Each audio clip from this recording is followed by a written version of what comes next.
नमस्कार मित्रांनो, सावळ्याची जणू सावली या मालिकेच्या जबरदस्त ट्विस्टमध्ये आपले स्वागत आहे. पंढरपूरमध्ये होणार सावली आणि चंद्रकांत यांची भेट. विठ्ठल कृपेने सासरा आणि सून येणार समोरासमोर. आता बघूया यांची भेट कशी होणार आणि यांची भेट झाल्यावर पुढे काय आणि कसं घडणार. जेव्हा एका दिंडीमध्ये वारकरी म्हणून चंद्रकांत उभा असतात तेव्हा आता चक्क अबीर त्यांना आणतो आणि आजोबा करत सावलीच्या जवळ घेऊन येतो. चंद्रकांतची जी अवस्था झालेली असते ती अवस्था बघून सावलीच्या डोळ्यातनं पाणी येतं आणि सारंगची तर बोलतीच बंद झालेली असते की माझ्या बाबांची ही अवस्था.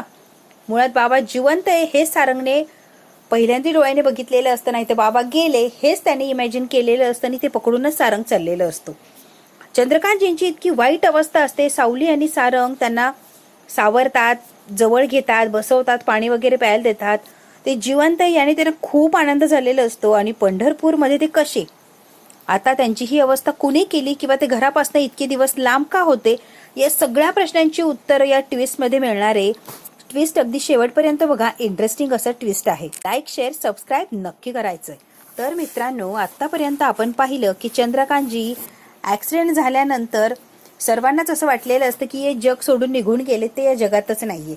त्यामुळे सगळ्यांनीच एक्सेप्ट केलेलं असतं की ते जिवंत नाहीये, ते जग सोडून निघून गेले. फक्त तिलोत्तमा एकटीच आशा लावून बसलेली असते की चंद्रकांतजी माघारी येणार आणि माझा संसार परत फुलणार. आता चंद्रकांतजींची वाट बघणारी तिलोत्तमा एकटीच असते त्या घरात.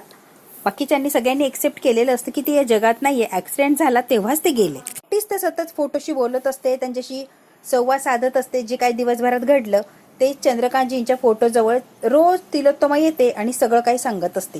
तिने ते स्वीकारलेलंच नसतं की ते या जगात नाहीये.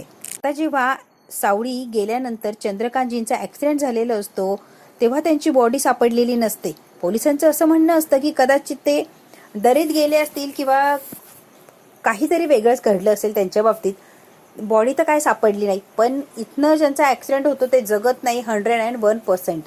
ते जगणं इम्पॉसिबल आहे. पोलिसांनी सांगितलेलं असं की ते मृत घोषित करतोय आम्ही, ते मेलेत. आता त्यांचा शोध घेण्यात काहीच अर्थ नाहीये. आता पोलिसांनी सांगितलंय म्हटल्यावर घरचे सुद्धा ऐकतात आणि सगळ्यांनी एक्सेप्ट केलेलं असतं. खरं तर तिलोत्तमाने हे एक्सेप्ट केलेलं नसतंच आणि तिला खात्री असते की ते मला सोडून जाणार नाही. चंद्रकांतजींचं तिलोत्तमावर फार प्रेम असतं, फार विश्वास असतो. त्यामुळे तिला माहिती असतं की ते सोडून जाणं शक्यच नाहीये. काहीही झालं तरी ते मला सोडून नाही जाणार आहे. त्यांनीच आता मान्य केलेलं असतं की बाबा या जगात नाहीये आणि त्यांचा फोटो वगैरे आणलेला असतो. त्या फोटोला हार वगैरे घातलेला असतो. एक मेलेल्या माणसाचं करावं ते सगळं करत असतात. हार घालतात, दिवा अगरबत्ती करतात आणि काही सणवार असेल तर येऊन पाया वगैरे नैवेद्य त्यांचं चाललेलं असतं.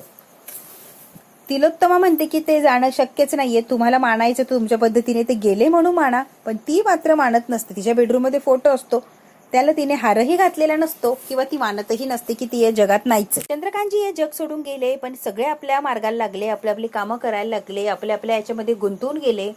कोणी लग्न केलं तर कोणी काय तर कोणी काय, प्रत्येक जण आपापल्या विश्वात हरवून गेलं. बिचारी चंद्रकांतजी गेल्यानंतर तिलोत्तमा एकटी पडलेली असते. तिला आपलं असं कोणी राहिलेलं नसतं, तिला समजून घेणारं, तिला प्रेम करणारं, माया करणारं. तिलोत्तमा चिडली तरी प्रेमाने बोलणारं, ती आनंदी असली तरी तिचं प्रेम वाटून घेणं, किने आनंद वाटून घेणं, असं तिच्याकडे कोणीच राहिलेलं नसतं. आणि हे सगळ्या भूमिका चंद्रकांतजी निभवायची. ती चिडली तरी तिला शांत करायचे, दुःखी असली तरी समजून सांगायचे आणि आनंदी असली तिच्या आनंदामध्ये ते साजरे व्हायचे. सगळ्या भूमिका चंद्रकांतजी खूप छान पार पाडायची. म्हणूनच तिलोत्तमा आणि चंद्रकांतजी यांचं वेगळंच काहीतरी नातं होतं. नवरा बायको तर होतात, पण एक मित्रमैत्रीण म्हणून सुद्धा छान असं त्यांच्यामध्ये बॉन्डिंग होतं. ते गेले त्यामुळे ती बिचारी कोलमडलेली असते, एकटी पडलेली असते. तिच्या हक्काचं माणूस, तिचं माणूस, आयुष्यभर साथ देणार या भरोशावर आयुष्याला सुरुवात केलेली असते, जगायला, संसाराला. अर्ध्यातूनच सोडून गेल्यामुळे ती कोलमडलेली असते. आणि तशीही ती हळवी असते, एवढी पण खंबीर नसते. कारण थोडं काही झालं की चंद्रकांतजी तिला आधार द्यायची, तेव्हा ती कुठे उभी राहायची. आता मात्र तिचा आधार गेलेला असतो. त्यामुळे तिलोत्तमा अगदी वेगळी आणि अशी विचित्र झालेली असते. खरं तिला अजून आशा असते की ती एक दिवस तरी माझ्या समोरून उभे राहतील आणि तिलोत्तमा मी आहेस, तू कुठे होती, हा प्रश्न ते नक्की विचारतील. ते कुठे होते, काय होते, सगळ्या प्रश्नांची उत्तरं मिळतील. अजून या क्षणाला सुद्धा तिलोत्तमा म्हणत असते की मी तुमची वाट बघतीये. मालिकेत मोठा असा ट्विस्ट आपल्याला पाहायला मिळणार आहे. कारण चंद्रकांतजी मेलेले नाहीत तर ते जिवंत आहेत. ज्या व्यक्तीला 8 वर्षांपासून मृत घोषित केलंय किंवा ते मेलेत म्हणून आपण सोडून दिलंय, चंद्रकांतजी आता पंढरपूरला सावलीला आणि सारंगला सापडतात तेही समोरासमोर. तेही आता ओवी अबीरमुळे. ओवी अबीरने बाबा बाबा आजोबा आजोबा करत हाताला धरून त्यांना आणलेलं असतं. बरोबर सारंग आणि सावलीच्या समोर उभं केलेलं असतं. आता पंढरपूरच्या वारीमध्ये अंध व्यक्तींसाठी जे काही संगीताचा कार्यक्रम जो सोहळा आयोजित केलेला असतो त्यासाठी सावली गेलेली असते ओवीला घेऊन. आणि आपल्यासाठी स्वतःसाठी एक ॲप्लिकेशन वगैरे भरलेलं असतं की ती माझ्या टीमकडून मी ओवीला घेऊन जाते असं. आता भैरवी जी असते ती सावलीच्या समोरून उभी राहणार असते. जे ॲप्लिकेशन वगैरे ते सगळं रिजेक्ट करणार असते, सिलेक्ट करणार नसते. सिलेक्ट होऊ नये म्हणून भैरवी धडपड करणार असते. आणि पांडुरंग असतो तो ओवीचा आणि सावलीचा फॉर्म सिलेक्ट व्हावा यासाठी धडपड करणार असतो. शेवटी आता भैरवी असते आणि आपले पांडुरंग ते पांडुरंग असतात. झालं तरी सावली आणि ओवीचा फॉर्म हा सिलेक्ट झालेलाच असतो. खरी आपली पांडुरंगाची कृपा असते.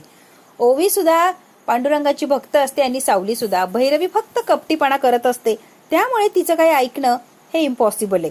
आणि खरं तर ओवीचा फॉर्म हा सिलेक्ट झालेला असतो आणि खूप आनंद झालेला असतो त्यामुळे ते आता भाग घेऊ शकतात त्या कार्यक्रमामध्ये. जेव्हा सिलेक्ट झालाय असं कळतं तेव्हा सावली, ओवी, सारंग, अबीर सगळेच पंढरपूरच्या दिशेने निघालेले असतात. एक तर वारी होणार, विठुरायाचं दर्शन होणार आणि हा कार्यक्रम सुद्धा होणार.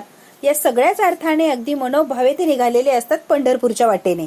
तिथे आता ओवी त्या कार्यक्रमामध्ये खूप छान इतकी सुंदर गाते ही ओवी, इतकी सुंदर गाते कारण सावलीने तिला ट्रेन केलेलं असतं. सगळे मंत्रमुग्ध होतात, इतकं सुंदर तिने गायलेलं असतं. सावलीचेच बोल तिच्या तोंडातनं बाहेर पडत असतात. सावलीची कार्बन कॉपी असते ही ओवी. सावलीने तिला असं शिकवलेलं असतं की ओवी एक नंबरला जवाब असं गायलेले असते. कार्यक्रम वगैरे व्यवस्थित होतो आणि आता विठुरायाच्या दर्शनासाठी लाईनला ते उभे राहिलेले असतात. वारकऱ्यांबरोबर हे सुद्धा चाललेले असतात. सावली म्हणते की आपण विठुरायाच्या दर्शनासाठी थांबलोच आहे, तोपर्यंत या वारकऱ्यांसाठी काहीतरी करूच या. आपल्या मुलांवर जो गुंडांची सावली आहे ती दूर होण्यासाठी, गुंडां जे आहेत ते कायमचे निसटून जावे, आपल्या ओवी आणि अबीर सुखाचे राहावे, कोणाचीही दृष्टी पडू नये त्यांच्यावर वाईट, म्हणून ते आता काहीतरी वारकऱ्यांसाठी करावं अशी ती ठरवत असते. म्हणून ते आता नाश्ता वाटत असते सगळ्या वारकऱ्यांना, सारंग आणि सावली, की थोडेफार आशीर्वाद मिळतील तर माझी ओवी आणि अबीर सुखरूप राहतील, कुठल्याही संकटात ते पडणार नाही. नाश्ता वगैरे ते वाटत असतात. सावली आता स्वतःच्या हाताने साबुदाणा खिचडी बनवते आणि सगळ्या वारकऱ्यांना ती स्वतः देत असते. अबीर, ओवी, सारंग सगळ्यांची फॅमिली जी असते ती आता त्या प्रसादाचं म्हणजे वाटप करत असतात. काहीतरी थोडंफार आपल्याकडून पुण्य व्हावं म्हणून ते प्रसाद देत असतात अगदी सगळ्यांनाच. आता खरा चमत्कार होतो. सगळ्या लोकांप्रमाणे, सगळ्या भक्तांप्रमाणे आपले चंद्रकांतजी सुद्धा वारीत आलेले असतात आणि देवाचा चमत्कार म्हणा किंवा काय, दिंडीमध्ये चंद्रकांतजी आलेले असतात. त्यांची अवस्था इतकी वाईट असते, इतकी बिकट झालेली असते. त्यांच्या अंगावर कपडे फाटके असतात, तब्येत फार खराब झालेली असते. अगदी विचित्र असे चंद्रकांतजी असतात. जे आपल्याला आधी चंद्रकांत दिसायचे ते अजिबात राहिलेले नसतात. फार विचित्र आणि भिकाऱ्यासारखी त्यांची अवस्था झालेली असते. मळमळीत कपडे वगैरे, पायाला चप्पल नाही, फाटके तुटके कपडे, काय अवस्था असते की कुणी बघितलं तर डोळ्यात चटकन पाणी येईल इतकी घाणेरडी अवस्था या चंद्रकांतजींची झालेली असते. म्हणजेच आपल्या सावलीचे सासरे आणि सारंगचे वडील. सारंग सावली आता जोडीनं वारकऱ्यांना साबुदाणा खिचडी वाटप करत असतात आणि अबीर, ओवी सुद्धा मध्ये मध्ये करत असतात, त्यांना मदत करत असतात.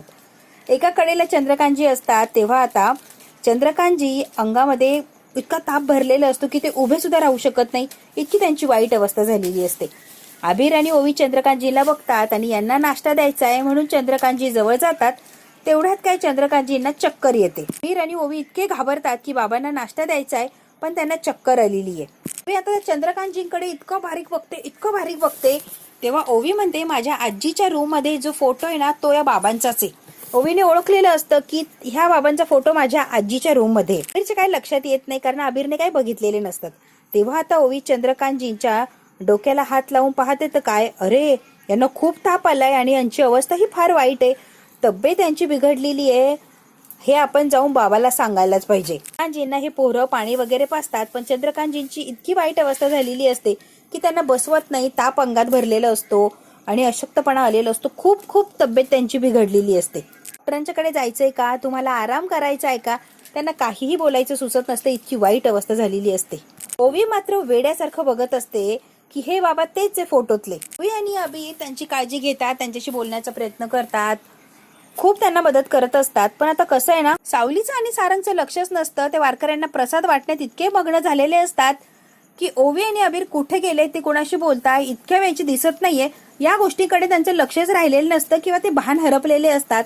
वारकऱ्यांची सेवा करण्यात मग्न होतात. ओवी आणि अबीर पळतच आलेले असतात सावली आणि सारंगकडे.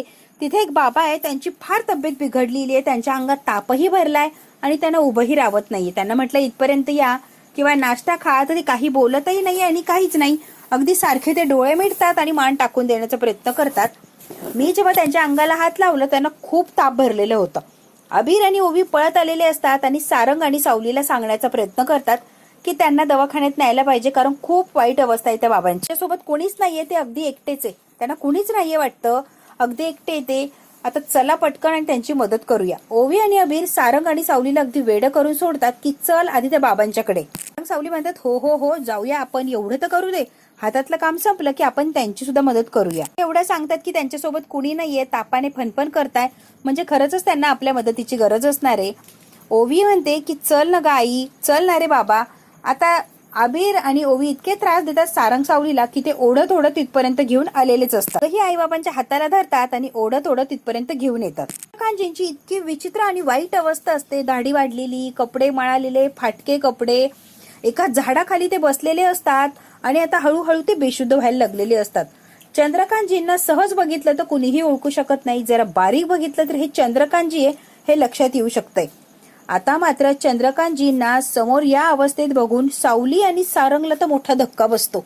त्यांच्या पायाखालची जमीन सरकलेली असते की हे चाललंय काय. सगळ्यात आधी बघितल्या कोणीतरी माणूस असेल म्हणून सारंग सावली मदत करायला गेलेले असतात. त्यांना माहितीच नसतं की हे चंद्रकांतजी म्हणजे माझेच बाबा आणि माझे सासरे. अगदी कोणीतरी वाट सोरू किंवा भक्तगण आहे म्हणून मदत करायला गेलेले असतात. बराच वेळ बघितल्यावर चेहरा लक्षात येतो आणि मग दोघांच्या पायाखालची जमीन सरकते. हे दुसरे तिसरे कोणी नसून माझे बाबा आहेत. आता मात्र सारंगच्या डोळ्यातनं पाणी यायला लागतं की माझे बाबा जिवंत आहे. आणि सगळ्यात महत्वाचं, इतकी वाईट अवस्था कशी आहे त्यांची, इतकी वाईट अवस्था आहे की सारंगला आणि सावलीला आता सुचत नसतं, अगदी वेडे पिछे झालेले असतात. बाबा बाबा मोठमोठ्याने ओरडायला लागतात आणि काय करू आणि काय नाही त्यांना कळत नसतं, कारण यांनी आता डोळे मिटलेले असतात. जे बाबा जिवंत आहे, सारंगला इतका आनंद होतो, इतका आनंद होतो. सारंग घट्ट अशी मिठी मारतो. सारंग आणि सावलीचा आनंद गगनात मावत नाही, इतका आनंद झालेला असतो. सावली म्हणते हे सारंगचे बाबा आहे मुलांनो.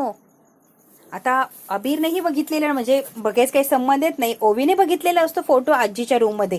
ओवी पहिल्यांदाच बघते हे माझ्या बाबांचे बाबा आहे. सावली म्हणते हो तुझ्या बाबांचे बाबा आहे. ते खूप आनंद झालेला असतो. सावलीच्या डोळ्यातनं पाणी येतं आणि सारंग तर जोर जोरात ओरडत असतो बाबा बाबा बाबा. आता काहीही करून मदत करायची असते. सारंग सावली चंद्रकांतजींना तिथून उचलणार आणि घरी नेणार का, आणि हॉस्पिटलमध्ये गेल्यावर ते व्यवस्थित झाल्यावर जेव्हा घरी नेईल तेव्हा चंद्रकांतजींची अवस्था कोणी केली किंवा या अवस्थेला कोण जबाबदार आहे हे चंद्रकांतजी जेव्हा सांगतील तेव्हा कोणाचं नाव समोर येणार, आणि नाव समोर आल्यावर ती व्यक्ती घरात राहू शकते का. मग तिलोत्तमाचे डोळे उघडतील की कोण आपलं आणि कोण परकं. तेव्हा तिलोत्तमाच्या लक्षात येणार असतं की माझ्या नवऱ्याची अवस्था कोणी केली, आणि आतापर्यंत ते मेले हे समजत होतो आपण, पण खरं तर ते इतक्या वाईट अवस्थेत कुठे कुठे भटकत होते. सगळ्याच गोष्टींचा आता निकाल लागणार असतो फक्त आणि फक्त विठुरायाच्या कृपेने आणि अबीर आणि ओवीच्या हिमतीने. खरं तर मित्रांनो हे बघायला खरंच मज्जाच येणार आहे की जेव्हा चंद्रकांतजी सांगतील की माझ्या या अवस्थेला कोण जबाबदार आहे, तेव्हा तिलोत्तमा त्या व्यक्तीची काय अवस्था करेल हे जर बघायचं असेल तर बघायला लागणार आहे आपल्याला पुढचा भाग. हा भाग इथेच संपतो. व्हिडिओ आवडल्यास लाईक शेअर सबस्क्राईब नक्की करा. धन्यवाद मित्रांनो.